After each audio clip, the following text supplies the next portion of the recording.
آپ نے دیکھا سورہ نحل میں اللہ نے بہت زیادہ اپنی نعمتوں کو بیان کیا اور نظریات کی اصلاح کی بھی دعوت دی کہ شرک مت کرو، اور عمل کی اصلاح کی بھی دعوت دی کہ برائی بھی مت کرو، کیونکہ دو طرح سے اللہ کی ناشکری ہوتی ہے۔ ایک، آپ نعمتوں میں اللہ کے ساتھ کسی اور کو شریک کر دیتے ہیں، جس کی عبادت کرنی چاہیے اس کے ساتھ دوسروں کو بھی شریک کر رہے ہیں، حالانکہ نعمتیں صرف اللہ نے دی ہیں۔ اور دوسرا یہ کہ آپ توحید پرست ہوتے ہیں لیکن پریکٹیکلی اللہ کی نافرمانی کرتے ہیں، آپ عملاً اس کی فرما برداری نہیں کر رہے ہوتے۔ تو یہ دونوں ناشکریوں کا اس صورت میں بہت زیادہ بیان ہوا ہے، اور خاص طور پر عرب میں چونکہ شرک بہت تھا تو اس کو زیادہ ہائی لائٹ کیا گیا، کیونکہ جب آپ توحید کے عقیدے کو مان لیتے ہو تو عربوں کے لیے پھر عملی طور پر ان کو ایک پریکٹسنگ مسلم بنانا یہ آسان تھا۔ وہ ہماری طرح منافق نہیں تھے کہ توحید کو مان بھی رہے ہیں کہ ساری نعمتیں اللہ دے رہا ہے، عبادت کے لائق اللہ ہے، لیکن عمل میں پھر ہم زیرو ہیں۔ تو وہ اس لیے قرآن نے ان کے عقیدے کی اصلاح کو فوکس کیا ہے کہ جب ایک دفعہ یہ مان لیں گے نا کہ اللہ ہی قابل تعریف ہے اور حلال و حرام کا اختیار اللہ ہی کو ہے، تو پھر یہ اللہ کو فالو کریں گے، جیسے کہ صحابہ نے کیا۔ جب مان لیا جو توحید پرست تھے وہ پھر عمل میں بھی ان کے توحید جھلکتی تھی۔ تو اب اسی مضمون کو آخر میں سمیٹا جا رہا ہے، اس کا خلاصہ بیان کیا جا رہا ہے کہ اللہ تعالیٰ مشرکین مکہ سے کہہ رہے ہیں کہ تم نے اللہ کی نعمتوں کا بیان بھی سن لیا، تم نے بستیوں کے واقعات بھی سن لیے۔ انسان کی نیچر ہے وہ اپنے باپ دادا کو فالو کرتا ہے۔ جب کوئی کسی بھی بات سے نہ سمجھ رہا ہو نا تو اس کو باپ دادا کا حوالہ دیا جاتا ہے۔ مشرکین اکثر کہا کرتے تھے ہم نے اپنے باپ دادا کو شرک کرتا ہوا پایا ہے تو ہم اپنے باپ دادا کے دین کو فالو کریں گے۔ آج آپ دنیا میں دیکھ لیں جتنے بھی باطل مذہب ہیں وہ کیوں ہیں؟ وہ اپنے باپ دادا کی وجہ سے ہیں۔ تو پھر مشرکین مکہ یہاں تک جب ان کو کہا جاتا تھا کہ ابراہیم علیہ السلام کو فالو کرو نا، تو معاذ اللہ وہ ابراہیم علیہ السلام کی طرف بھی شرک کی نسبت کر دیا کرتے تھے۔ بھئی ہمارے باپ دادا شرک کر رہے ہیں تو ابراہیم تو ہمارے اصل جد امجد ہیں، وہ بھی کرتے ہوں گے۔ تو قرآن اس کی نفی کر رہا ہے کہ تمہیں دلائل کی دنیا میں اگر توحید سمجھ میں نہیں آتی تو تم تو زبان سے دعویٰ کرتے ہو کہ ہم ملت ابراہیم کو فالو کرتے ہیں، ہم ابراہیم کے ماننے والے ہیں، تو کم از کم ابراہیم کی تو مان لو تم۔ تو اس بات کو قرآن نے اس رکوع میں بیان کیا کہ ابراہیم علیہ السلام وہ نہیں تھے جو تم ہو۔ ابراہیم علیہ السلام تو توحید پرست تھے، اللہ کی نعمتوں کے شکر گزار تھے اور مکمل اللہ کے فرما بردار تھے، وہ تو شرک سے ہٹ کے توحید کے راستے پہ چلتے تھے۔ تو تمہیں بھی ابراہیم علیہ السلام کے دین کو فالو کرنا پڑے گا، اور یہ محمد صلی اللہ علیہ وسلم اسی دین کو فالو کر رہے ہیں، یہ کوئی نیا دین لے کے نہیں آئے۔ بار بار کہتے تھے نا یہ سابی ہو گیا ہے، معاذ اللہ، سابی کا مطلب نیا دین لے کر آ گئے ہیں۔ تو اللہ فرما رہے ہیں کہ اسی ابراہیم کے دین کو محمد صلی اللہ علیہ وسلم فالو کر رہے ہیں، کوئی نئی چیز لے کر نہیں آئے۔ اور پھر اس رکوع کے آخر میں اللہ نے نبی صلی اللہ علیہ وسلم کو نصیحت کی ہے کہ آپ غم نہ کریں، آپ حکمت اور بصیرت کے ساتھ آپ دعوت کے کام میں لگے رہیں، اور جو مصیبتیں آپ پر آئیں ان میں آپ صبر کریں۔ اور پھر اللہ نے نبی سے وعدہ کیا کہ اللہ انہی لوگوں کے ساتھ ہے جو پرہیزگاری کا راستہ اختیار کرتے ہیں اور نیک عمل کرتے ہیں۔ تو آپ اگر نیک عمل میں رہیں گے اور صبر سے کام لیتے رہیں گے تو فتح آپ ہی کے مقدر میں ہوگی۔ تو آپ نے جو اتنے دلائل دیے نا سورہ نحل میں، جو اللہ کے بتائے ہوئے دلائل ان تک پہنچائی، پھر بھی نہ مانے تو رزلٹ آپ ہی کے حق میں نکلے گا۔ اس پر اس صورت کو ختم کیا گیا۔ تو اللہ تعالیٰ فرماتے ہیں ان ابراہیم، بے شک ابراہیم علیہ السلام، کان امتن، ایک مقتدا تھے، رہبر تھے، جن کو ایک بڑی دنیا نے فالو کیا ہے، جن کو مشرکین بھی فالو کرنے کا دعویٰ کرتے ہیں، لیکن وہ کیا تھے؟ وہ ایسے نہیں تھے جیسے مشرکین ہیں، بلکہ وہ قانتا للہ، وہ اللہ کے مکمل فرما بردار تھے، حنیفاً، اور تمام باطل چیزوں سے، جن میں سب سے بڑا باطل تو شرک ہے، اس شرک سے ہٹے ہوئے تھے، اللہ کی طرف مائل تھے۔ وَلَمْ يَكُ مِنَ الْمُشْرِكِينَ، پھر اللہ نے اس مضمون کو دوبارہ تکرار کر کے کہا کہ وہ مشرک نہیں تھے، حالانکہ یہ بات قانتا للہ حنیفاً میں آ گئی، لیکن اللہ مشرکین کو الگ سے بتا رہے ہیں کہ ابراہیم مشرک نہیں تھے۔ شاکرا لانعمہ، وہ اللہ کی نعمتوں کے شکر گزار تھے۔ اجتباہ، اللہ نے آپ کو منتخب کیا تھا۔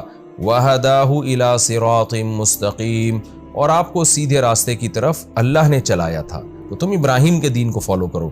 وآتیناہ فی الدنیا حسنہ، اور ہم نے ابراہیم کو دنیا میں بھی اچھی زندگی دی، بت پرستی سے پاک۔ جو آدمی شریعت کو فالو کرتا ہے اس کی زندگی شراب سے پاک ہوتی ہے، زنا جیسی گندگی سے پاک ہوتی ہے، ماں باپ کی نافرمانی سے پاک ہوتی ہے، سود سے پاک ہوتی ہے، جوئے سے پاک ہوتی ہے، طہارت والی زندگی ہوتی ہے۔ تو اللہ کہتے ہیں یہ تم اپنی زندگیوں کو دیکھو اور ابراہیم کی زندگی کو دیکھو. ہم نے ابراہیم کو پاکیزہ زندگی دی, اچھی زندگی دی.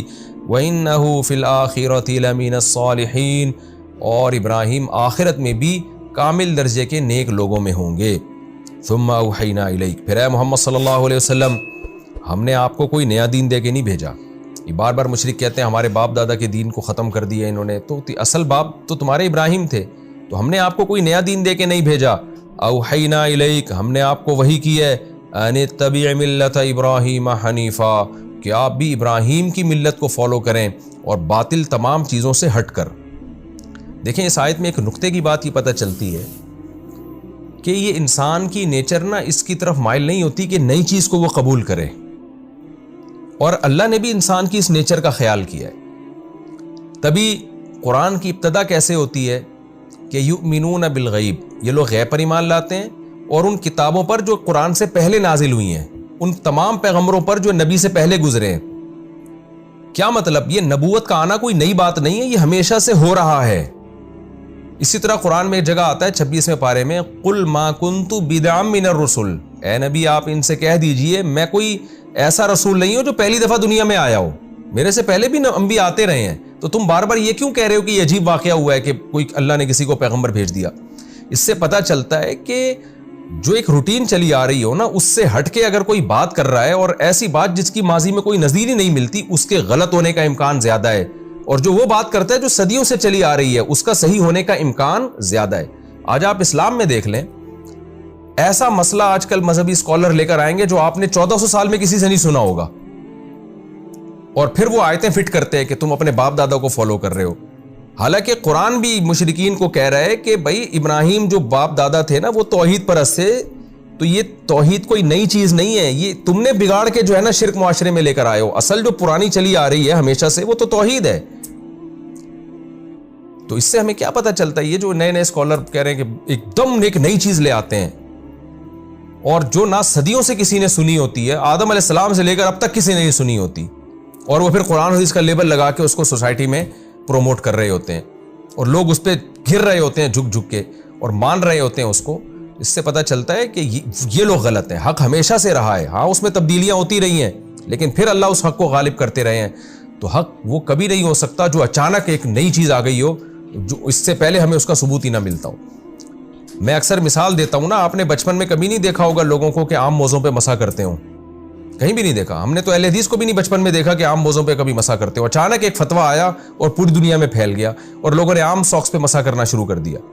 آپ نے کبھی نہیں سنا ہوگا, آپ صدیوں پرانی 1400 سال سے جو کتابیں لکھی جا رہی ہیں, فقہا جو لکھ رہے ہیں قرآن حدیث کی تشریح میں, ان میں ہر کتاب میں کہ عورت سمٹ کے نماز پڑھے گی. اچانک چند علماء نے سعودیہ کے فتویٰ دیا کہ جناب عورت مردوں کی طرح نماز پڑھے گی, اور وہ فتویٰ بالآخر دنیا میں پھیل گیا. تو یہ نئی چیز ہے, صدیوں سے ایک چیز چلی آ رہی ہے. تمام عدالتیں, اسلامی عدالتیں 3 طلاقوں کو 3 کہتی آ رہی ہیں, لیکن اچانک ایک نیا فتویٰ آتا ہے اور پوری دنیا میں پھیل جاتا ہے کہ جی 3 طلاقیں ایک ہوتی ہیں. تو یہ بدعت ہے جو نئی نئی چیزیں آ رہی ہیں. لیبل قرآن و سنت کا لگا ہوا ہے. جو چیزیں صدیوں سے چلی آ رہی ہیں, تمام فقہا کتابوں میں لکھتے چلے آ رہے ہیں, تابعین, تبع تابعین, صحابہ, تو وہ چیز صحیح ہے. تو قرآن و حدیث کی اسی طرح آپ دیکھیں, بعض لوگوں نے رجم کا انکار کر دیا کہ شادی شدہ مرد اور عورت کو پتھروں سے مار کے اسلام میں کہیں ہلاک کرنا نہیں ہے. حالانکہ صدیوں سے جو فتویٰ چلا آ رہا ہے, ساری امت کا فتویٰ کیا چلا آ رہا ہے, نبی سے بھی حدیث میں ملتا ہے کہ آپ نے شادی شدہ عورت کو رجم کیا, شادی شدہ مرد کو زنا میں رجم کیا. صحابہ سے بھی فتویٰ ملتا ہے, تابعین سے بھی, 4 اماموں سے بھی, محدثین سے بھی. لیکن آپ ایک نئے اسکالر کھڑے ہو جائیں گے اور کہیں گے کہ اسلام میں رجم نہیں ہے. جب ان کو یہ بتایا جائے کہ اتنے سارے علماء غلط کرتے ہیں, تو کہتے ہیں میں قرآن حدیث کو مانتا ہوں, میں علماء کو نہیں مانتا. تو بھائی جب نئی چیز آپ ایک لے کر آ رہے ہو, تو اس کا مطلب یہ کیسے صحیح ہو سکتی ہے؟ تو سارے کیا غلط تھے جبکہ امت گمراہی پہ جمع نہیں ہو سکتی؟ تو اس سے صاف پتہ چلتا ہے کہ یہ قرآن و حدیث کی تشریح میں کہیں نہ کہیں غلطی کر رہے ہیں, اور آپ کو کم علمی کی وجہ سے وہ قرآن و سنت لگ رہا ہے, حقیقت میں وہ قرآن و سنت ہے نہیں. تو یہ خوب اصول اور ضابطہ اچھی طرح سمجھ لیں. اللہ بھی مشرکین مکہ کو کہہ رہا ہے کہ اصل جو باپ دادا تھے نا تمہارے, وہ توحید پرست تھے. جو تم کہہ رہے ہو نا کہ توحید ایک نئی چیز ہے, نئی نہیں ہے, تو ہمیشہ سے چلی آ رہی ہے. تو نئی, اس سے اتنی بات تو ثابت ہوتی ہے نا کہ کوئی بھی نئی چیز جو کبھی بھی اس کا کوئی ثبوت ہی نہ ملتا ہو, وہ بہرحال غلطی ہوتی ہے.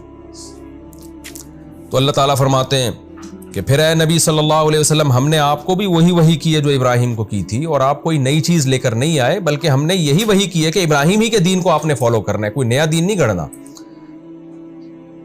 ملت ابراہیم حنیفہ وما کان من المشرکین، پھر اللہ نے تکرار کی کہ ابراہیم کی سب سے بڑی کوالٹی تھی وہ مشرک نہیں تھے۔ تو محمد صلی اللہ علیہ وسلم بھی ابراہیم کے دین کو فالو کر رہے ہیں اور مشرک نہیں تھے، تو جس دین میں شرک ہوگا وہ ابراہیم کا دین ہو نہیں سکتا۔